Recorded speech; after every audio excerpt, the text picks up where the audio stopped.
My dear students, Lokmata রানী রাসমণি প্রবন্ধ থেকে আজকের শেষ পর্বের এমসিকিউ টাইপ প্রশ্নোত্তরের ক্লাসে আমি কেবি স্যার তোমাদেরকে স্বাগত জানাচ্ছি।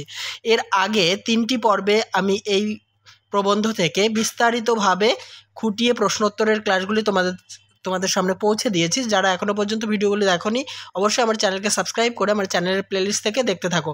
আজকে শেষ পর্বে 55টি এমসিকিউ টাইপ প্রশ্ন উত্তরের মধ্যে দিয়ে শেষ করব এই প্রবন্ধটি। দেখো, রানীমা তার কাছ থেকেই এই সম্পত্তি কিনলেন। রানীমা কার কাছ থেকে সম্পত্তি কিনলেন?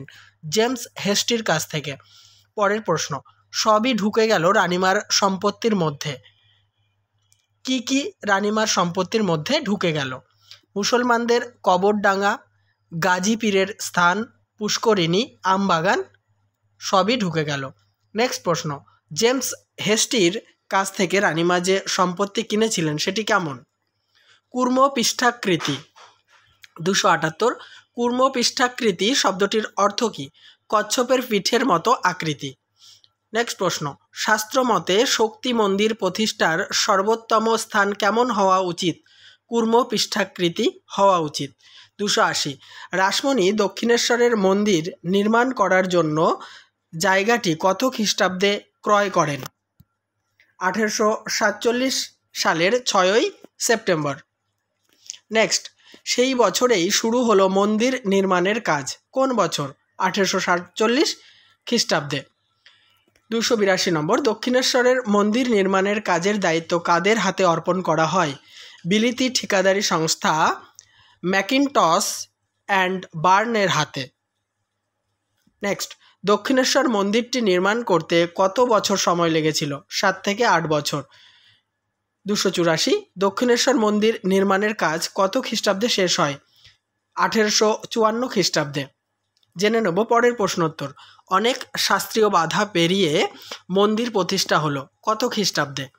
1855 সালের 31শে মে।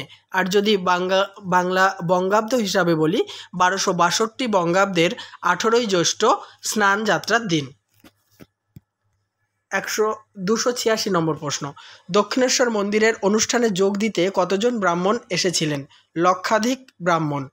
নেক্সট, দক্ষিণেশ্বর মন্দিরের অনুষ্ঠানে যোগ দিতে কোন কোন জায়গা থেকে ব্রাহ্মণরা এসেছিলেন? নবদ্বীপ, ভট্টপল্লী, মুলাজোর, নোয়াখালী, বিক্রমপুর, চট্টগ্রাম, কাশী, পুরী, পুনা, মাদ্রাজ, কনৌজ ও মিথিলা থেকে ব্রাহ্মণরা এসেছিলেন। নেক্সট প্রশ্ন, দক্ষিণেশ্বরের দেবীকে অন্নভোগ দেওয়া যাবে না কেন?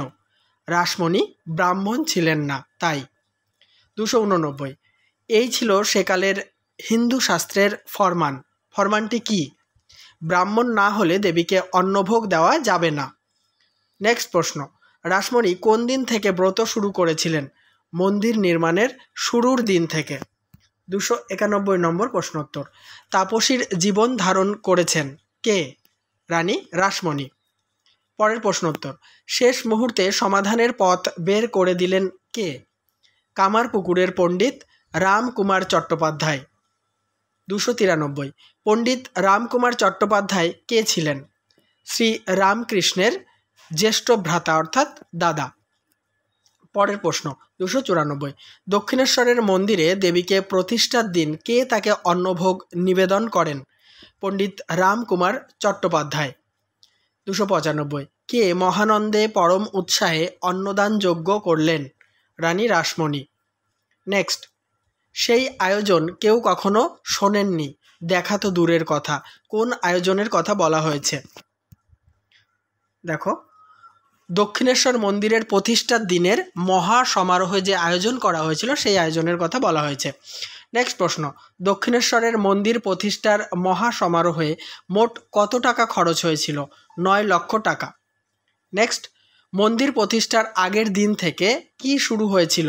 নানা উৎসব, যেমন ধরো যাত্রা, কালী কীর্তন, ভাগবত পাঠ, রামায়ণ গান প্রভৃতি। 299, দক্ষিণেশ্বরের উৎসবের দিনে দাদা রামকুমারের সঙ্গে কে সেখানে উপস্থিত ছিলেন? শ্রীরামকৃষ্ণ। 300 নম্বর প্রশ্নোত্তর, পরবর্তী সময়ে উৎসব রাত্রের বর্ণনা প্রসঙ্গে শ্রীরামকৃষ্ণ কি বলেছিলেন? দেখো, কোটেশনে রাখা হয়েছে লাইনটি, বিরামহীন আনন্দ, অসংখ্য আলোকমালায় দেবালয়ের সর্বত্র দিনের মতো উজ্জ্বল, রানী যেন রজতগিরি তুলে এনে এখানে বসিয়ে দিয়েছেন। নেক্সট প্রশ্ন আলোচনা করার আগে বলি, আমি কিন্তু তোমাদের এসএলএসটি বা মাদ্রাসা সার্ভিস কমিশন পরীক্ষার জন্য বা অন্যান্য সিলেবাসেও যাদের রয়েছে এই প্রবন্ধগুলি, তো সেগুলি কিন্তু আমি একদম টেক্সট খুঁটিয়ে পুঙ্খানুপুঙ্খভাবে আলোচনা করছি। 100% কমন পাবে এখান থেকে। তো যারা আমার চ্যানেলে নতুন, আমার চ্যানেলে প্লেলিস্ট ফলো করো, ওখানে তোমাদের যাবতীয় সমস্যার সমাধান আমি করে রেখেছি। আর যারা ইতিমধ্যে আমার চ্যানেলকে সাবস্ক্রাইব করে দিয়েছো, তোমাদেরকে অসংখ্য ধন্যবাদ। 301 নম্বর প্রশ্নোত্তর, রজতগিরি কি?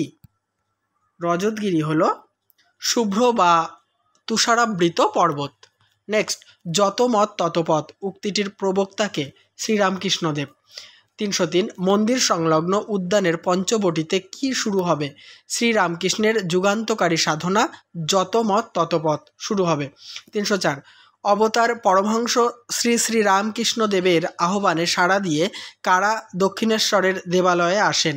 ইংরেজি শিক্ষায় শিক্ষিত উচ্চবংশীয় একদল যুবক। 305, দক্ষিণেশ্বরে দেবীর উদ্বোধনী অনুষ্ঠানে কোন কোন খাবার নিবেদন করার কথা প্রবন্ধে উল্লেখিত হয়েছে? দধি পুষ্করিণী, পায়েস সমুদ্র, সব কমা দিয়ে লিখবে। ক্ষীর হ্রদ, দুগ্ধ সাগর, তৈল সরোবর, ঘৃতকূপ, লুচি পাহাড়, মিষ্টান্ন স্তূপ, কদলীপত্র রাশি, মৃন্ময় পাত্র স্তূপ। পরের প্রশ্ন উত্তর 306, এই তপভূমি থেকে উদিত হবেন স্বামী বিবেকানন্দ। এখানে কোন তপভূমির কথা বলা হয়েছে? দক্ষিণেশ্বরের মন্দিরের কথা বলা হয়েছে, বা দক্ষিণেশ্বর মন্দিরকে তপভূমি বলা হয়েছে।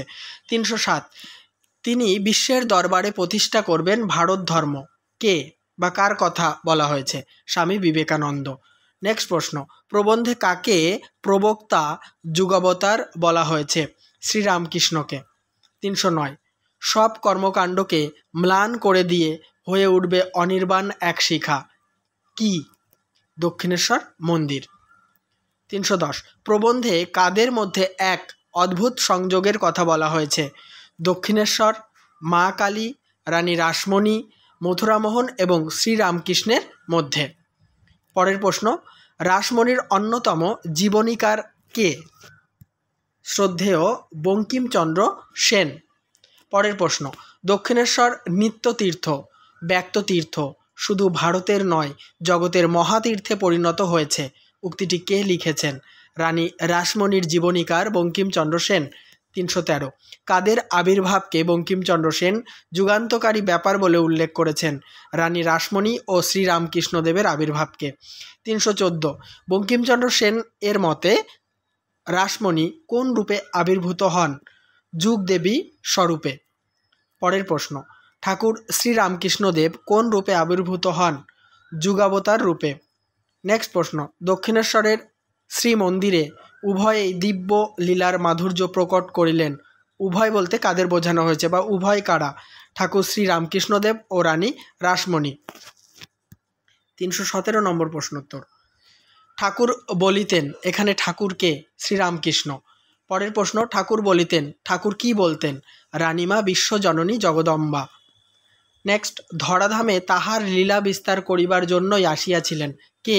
রানী রাসমণি। 320, দক্ষিণেশ্বর মন্দির প্রতিষ্ঠার পর থেকেই রানী বিশেষভাবে ধর্মকর্ম ও পূজা অর্চনা নিয়েই দিন কাটাতেন। উক্তিটি কে করেছেন?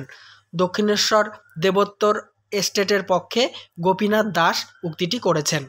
পরের প্রশ্ন, মন্দির প্রতিষ্ঠার পর রানীমা যখন ধর্মকর্ম নিয়ে থাকতেন তখন জমিদারি কে দেখাশোনা করতেন? তার জামাতারা, অর্থাৎ জামাইরা। 322, মন্দির প্রতিষ্ঠার পর রানীমা অধিকাংশ সময় কোথায় কাটাতেন?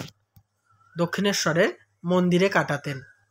নেক্সট প্রশ্ন 323, পণ্ডিত রামকুমার চট্টোপাধ্যায় কত মাস দক্ষিণেশ্বরের মন্দিরের পূজারীর দায়িত্ব পালন করেছিলেন? 11 মাস। নেক্সট, কার মধ্যে অসাধারণ ধর্মভাব দেখে রানীমা তাকে শ্রদ্ধা করতেন? রামকৃষ্ণদেবের মধ্যে। 325, রানীমা দেবীর অষ্টসখীর একজন। উক্তিটির বক্তাকে? রামকৃষ্ণদেব।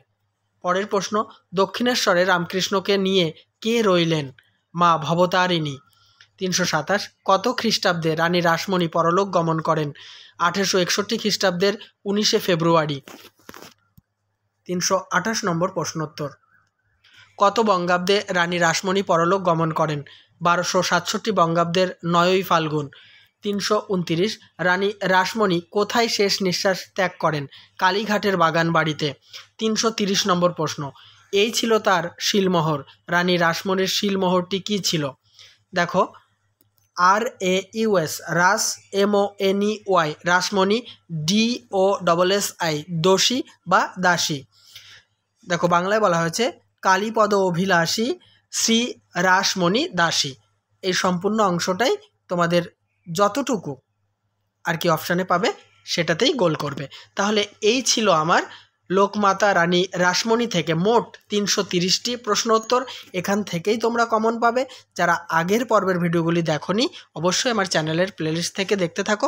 এরকম প্রতিনিয়ত আমি তোমাদের সামনে গুরুত্বপূর্ণ প্রশ্নোত্তরের ক্লাস এবং বিশ্লেষণের ক্লাসগুলি আপডেট দিতে থাকবো।